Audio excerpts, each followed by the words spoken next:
Why do you want to be vice president? This week, an Issue Is exclusive, the first TV sit-down with Robert F. Kennedy's pick for VP, Nicole Shanahan. Are there any vaccines that you think should be mandated for children? What in your background prepares you to be commander-in-chief? Broadcasting across California, you're watching The Issue Is. Welcome to The Issue Is. I'm Elex Michaelson, reporting this week from Malibu. We've come to the home of Nicole Shanahan, the California native who wants to be vice president. Kennedy announced the Shanahan choice in March in her hometown of Oakland. As a child, her family depended on government assistance. She'd go on to become a lawyer, a tech exec, and a progressive Democrat. She'd marry Google co-founder Sergey Brin. After their daughter was diagnosed with autism, her political worldview began to shift. Shanahan helped fund Kennedy's Super Bowl ad. After that, Shanahan's life partner, Jacob Strumwasser, suggested Kennedy pick Shanahan for VP. Nicole Shanahan, welcome to The Issue Is for the first time. Thanks for having me. And thank you for having us at this beautiful home. Oh. I love Malibu. It's one of my favorite places on the planet. It's so cool to be here. We're in front of a stone fruit orchard that's producing right now, so we're on a live farm. Yeah, okay. If we get hungry later, I know where to go. Yeah. Let's start with the most basic question. Why do you want to be vice president? I want to be vice president because I want to take my learnings of being a mother in today's America, being somebody who has really looked at our healthcare issues, who understands deeply our AI challenges and the technology landscape of this country, and I want to bring it to the White House. I think that there's a great need right now to bring a youthful, capable mindset and framing to the biggest issues that are challenging this country today. For some of the people that are watching this will be the first time that they've really heard from you. Can you explain as concisely as possible sort of your life story and what prepares you for this moment? I'm from Oakland, California, and my childhood was one, it's all too common actually in this country, with a parent with substance abuse and mental health challenges, and a mother who was effectively a single parent, also an immigrant, didn't speak much English. From China? She's from southern China, from Guangzhou. And I always believed from a very young age that I lived in the greatest country in the world. So this idea of living in a country where you get ahead based on merit is ingrained in who I am. And my dream from a very young age was to become an intellectual property lawyer. And in law school, I became an AI developer because I wanted to solve some of the issues in the patent practice using AI and automation. Was successful, was hired by Stanford. And you're also a mom, yeah. Right? Yeah. Most important job title of all. Mm-hmm. And your daughter has really helped shape your worldview, right? How so? I'm doing this from a place of serving the best interests of my child every day, knowing that we live in a country where there's skyrocketing chronic health issues. My daughter's impacted. She is part of that statistic. And I have spent... diagnosed with autism. She was diagnosed with autism at 19 months. I've spent the better part of the last 3 years fully dedicated to autism. And it has led me to meet some incredible scientists. It's led me to understand what is going on at a depth that I would have never otherwise have gotten to. You know, we've been framed as being, hard on vaccines, and I think what we are pro is pro-safety. We're pro-safety, testing, science. So you bring up the vaccine issue. Obviously, that's talked about a lot. We know you're not a big fan of the COVID-19 vaccine. Certainly don't think that should be mandated for people. As you say, if people want to have it, they should have the choice to have it. But there are also plenty of vaccines that are mandated right now. Are there any vaccines that you think should be mandated for children? I believe in medical freedom.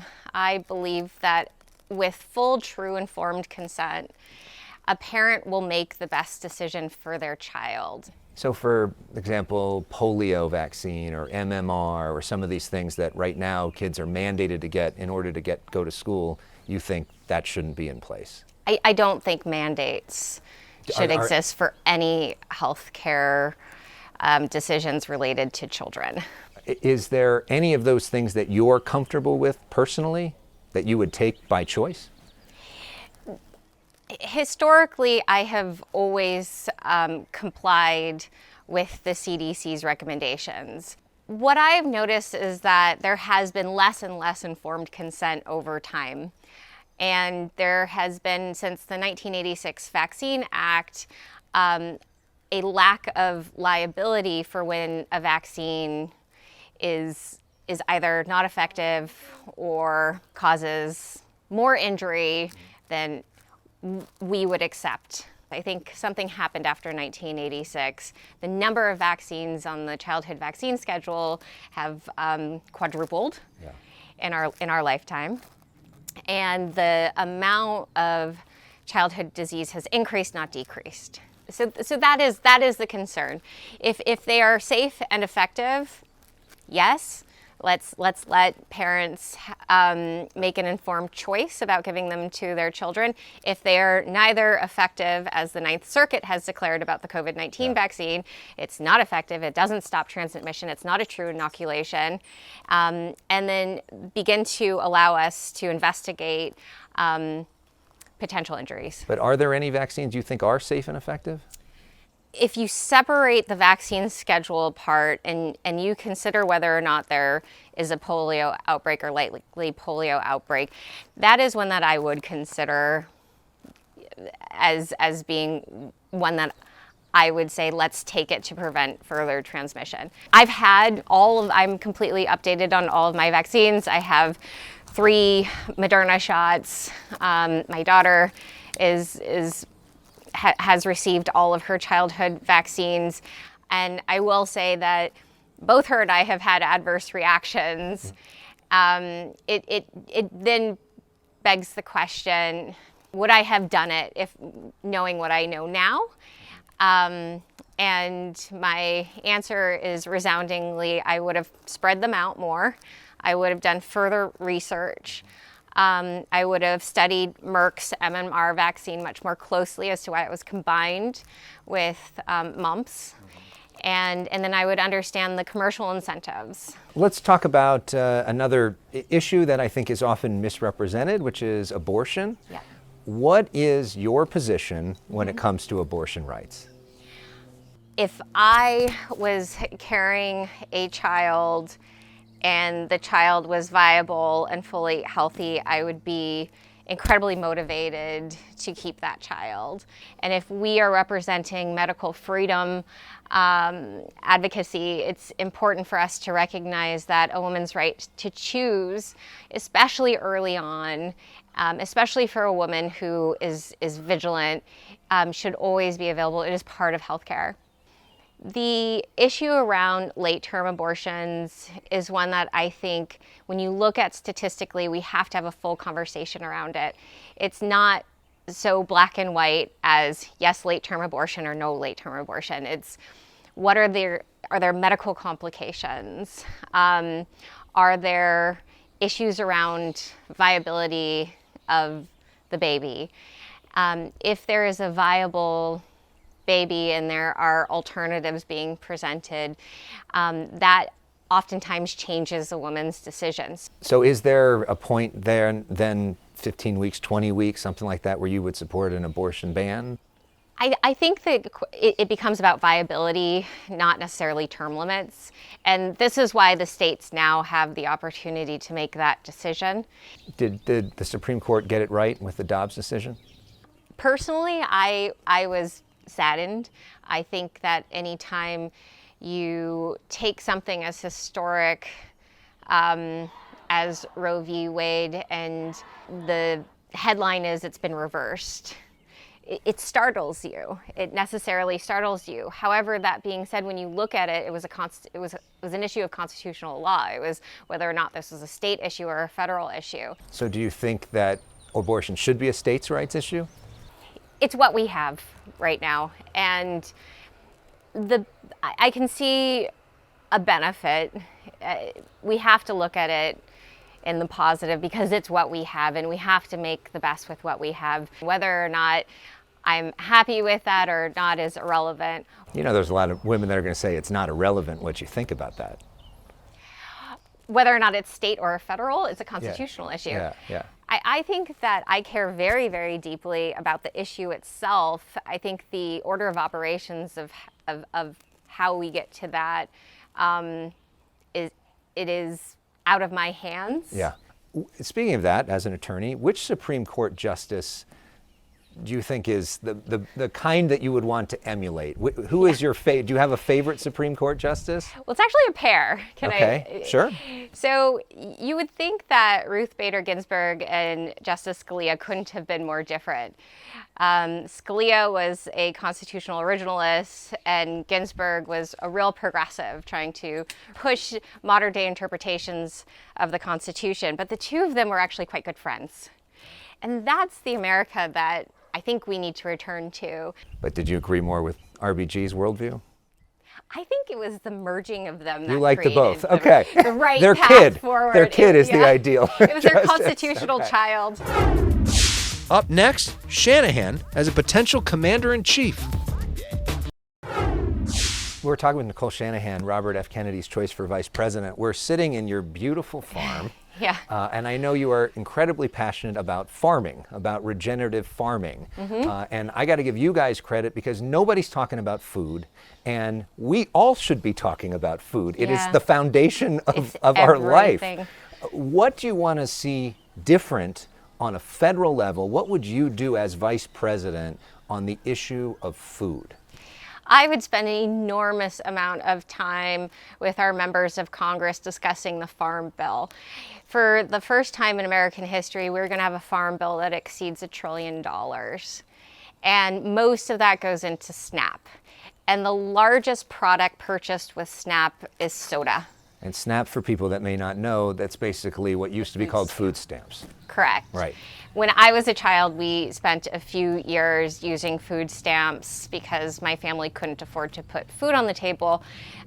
This is very common right now in the United States. We have millions of families on the SNAP program. And it is not actually supporting growing healthy food. Virtually none of it goes into thinking about the soil. The parts of it that are dedicated to conservation are not super successful also in focusing on soil that then produces healthy food that we know improves human health.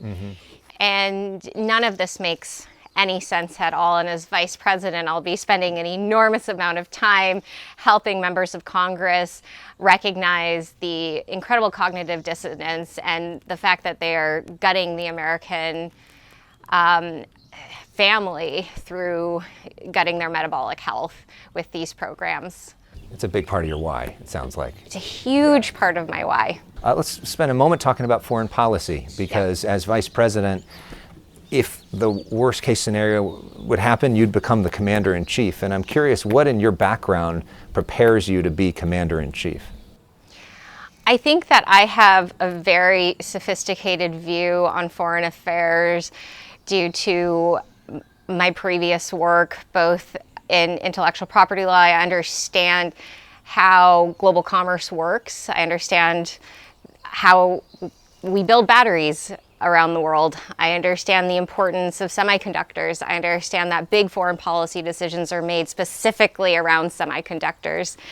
And I also am multicultural. My background is one in which I've spent most of my spiritual life studying world religions. And I think it's really important right now for us to understand and respect each other's religious alignment. And understand the depths and the nuances of it. I think that also I have a great deal of understanding, compassion, strength, and will to put America first. Speaking of world religions, the Middle East, obviously that goes back to the foundation of so many religions. Israel right now, we have this conflict between Israel and Hamas. What do you do if you're vice president? The United States has failed miserably over the last few administrations in its involvement in the Middle East. Our occupation of Iraq and Afghanistan, it was incredibly problematic, and you can trace where we are today due to the mishandling of our involvement after 9/11. I believe that we are at a time in which we need to expedite a Marshall Plan in the region. We need to work on going back to normalization efforts. The continued intervention that we've had, the nature of that intervention, the military force has not resulted in peace in the region. So is that less spending towards Israel? I think that assisting Israel with its defenses is important, and continuing to support the Iron Dome is something that I can fully support. However, military escalation in the region, especially beyond the borders of Gaza, is something that I don't think anyone is prepared for. I don't think the United States is in a position to be entering into that conflict. When we come back, If you wake up on November 5th and Donald Trump is president again, could you live with yourself for that? Let's talk for a moment just about how you win this thing, because I know a lot of people are looking for that. What state are you all most likely to win? Well, we're not going to give away our full path to victory strategy, but we have a 5-inch thick strategy document that we're following. The top line. What's the most? Because there are a lot of people that want to support you, that want to donate, but that maybe are thinking they can't win, so I'm not going to support them. What do you say to those people? We can most definitely win. We have a very thorough strategy and a path towards victory. We will be on 50 ballots. We have a very strong legal team, one of the most motivated legal teams to defend every ballot, petition, lawsuit we're receiving from the DNC. It's PACs aligned with the DNC that are undermining democracy, in my opinion, to try to keep us off the ballot. I've never met a party that hates democracy more than the current leadership within the Democratic Party. But regardless, we love democracy, and we're fighting tooth and nail for it, and we will have success. We have had success. We have submitted more signatures than any independent candidate in history just to get on the ballot. Our polling has increased because people believe that we can win. Once people believe we can win, we win. Yeah. There's a dozen states we're looking at in which we're doing incredibly well. And you can probably, the DNC has some idea which states those are as well, because those are ones that they prioritize their lawsuits in. Do you think that Trump and Biden are equal threats to the country? Trump is a different kind of threat, I believe, than Biden is, but both represent corporate corruption to me. Yeah. And if you look at Trump's first term in office, he never drained the swamp. He just filled it with his corporate loyalists. I mean, you're a progressive Democrat for much of your life, right? And you've had this political evolution. But if you wake up on November 5th and Donald Trump is president again, and there are people that think that your campaign is the reason why, could you live with yourself for that? I honestly think they're almost identical, and we would be hearing it from either side. That just is emblematic of the division in this country. My response to them would be, we live in a democracy, and we have to respect our fellow countrymen who voted for this president. If there's an opportunity for us to work across the lines to make sure that the American public is safe under the next administration, that's our duty. That's what we represent. up next, Shanahan on misconceptions. We do something on the show called Personal Issues. So this is the first thing that comes to mind, sort of rapid fire, and let's have some fun with this. So what is your favorite TV show? I really love The Invincible Kimmy Schmidt. Nice. Favorite book?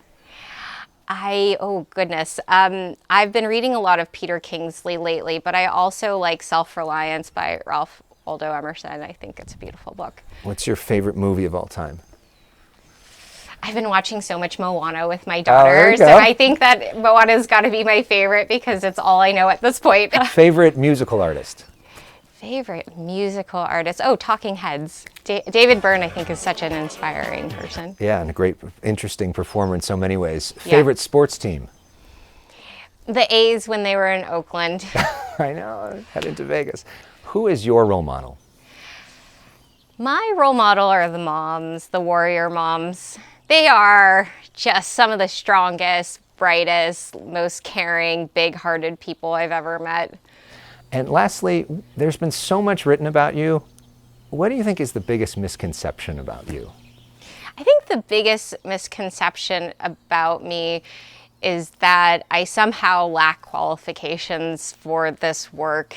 And I think another misconception is that I somehow was only selected for my financial contribution. Because if you look at my financial contribution compared to how much the other two parties have raised from corporations, it's so negligible, it's pennies. But you will be donating. Will you be donating more to the campaign? Yeah, I think that my goal is to make sure we are on the ballots and we give people a third option at the ballot box in November. And just lastly, since unfortunately you guys aren't in the debates, and I wish you were, and maybe you will be in the vice presidential debate by the time it gets there, Yeah. What's your closing argument to the people of California and America in terms of why you? There will be a separation of corporation and state. I will never be bought. I will always speak on behalf of the people of this country, and I will do everything in my capability to protect our children.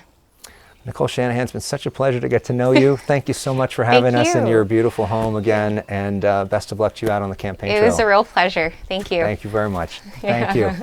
You can stream the full unedited interview at youtube.com/Elex Michaelson or listen in podcast form by searching for The Issue Is.